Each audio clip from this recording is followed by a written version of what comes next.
sometimes for me, that's it. That's where my faith could be better. Is that like I want some good like mental academic stimulation.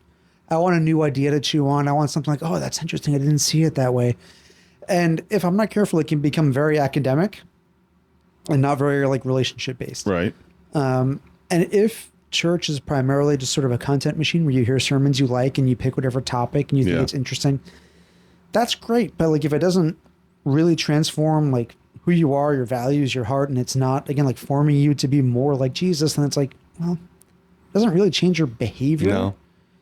It's like, that's not really the point. It's not. It doesn't change your behavior. It's not going to change the people around you. It's not going to change society. It's not going to permeate.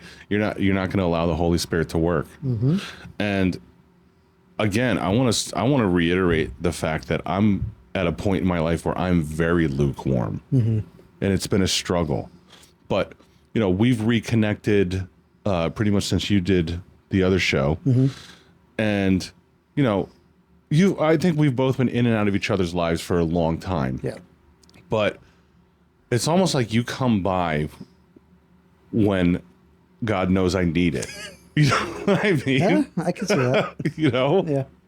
Like he just sneaks in, and then I'll just like be driving down the road and you and your daughter are riding your bike down the road. Yep. All the time. It's like, and I tell my wife all the time, I'm like, there is a reason I see this guy around town all the time. And she's like, it's because he lives 2 miles from the house. I'm like, nope, that's no, not that has it. nothing to do with it. That's not it. That's not it. I'm telling you, God orchestrates it. He works things for good to those who love him, whatever the verse is. I screwed it up. But it is true. Like, I know I'm saved. I know Christ saved me. And I'm in a selfish, for lack of a better word, douchebag phase. Selfish, pompous phase where I think I have an ego about me. I'm angry. I'm bitter. I'm angry about certain things in my life, and I blame God for that.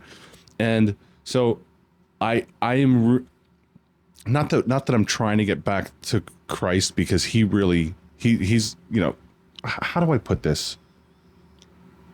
Like, I'm not trying to get back to Christ on my own works or whatever, but I'm trying to get into the practice of walking with the Lord again and discovering who Christ is, because that's, to me, that's what is necessary to do every day to maintain that relationship. Yeah. Imagine, were you gonna say something? Okay. Imagine you're married and you only talk to your wife on Christmas and Easter. Yeah. Like, what is that? Right. Or you only talk to your wife every Sunday, and then that Sunday comes around and you just, you're kind of annoyed at her. You don't really talk to her. Like, what kind of relationship is? You need to build a relationship every minute of every day. Right. So let me ask you this. Do you feel like, I'm going to say in a very broad way, but like, do you think part of the issue is like, you feel like you know everything there is to know? Doctrinally, at least? Like, okay, you've kind of gotten to the bottom of Christian doctrine and there's no deeper to go? No.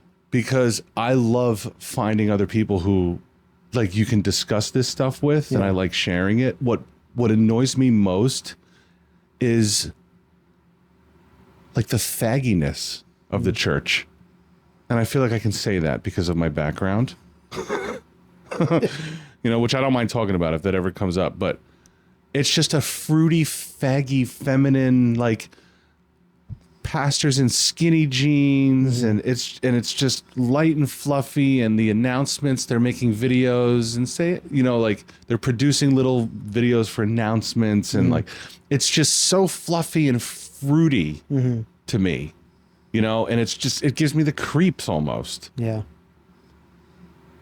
And I'm giving you the church that I'm going to now, and I'm going to this church because the person that's taking me to church, like, she likes it.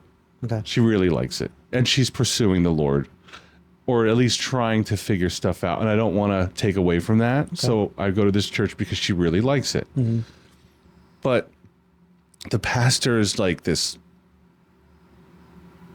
fruity little blob, and he's a nice guy, and he's not saying anything wrong from the pulpit. Yeah. But it's very light, and it's like Christian light, and people from that area are more affluent, and they go and they get their pats on their head, and and the past several churches that I've gone to, it's very much like that. Yeah. I grew up, my dad is a phenomenal preacher.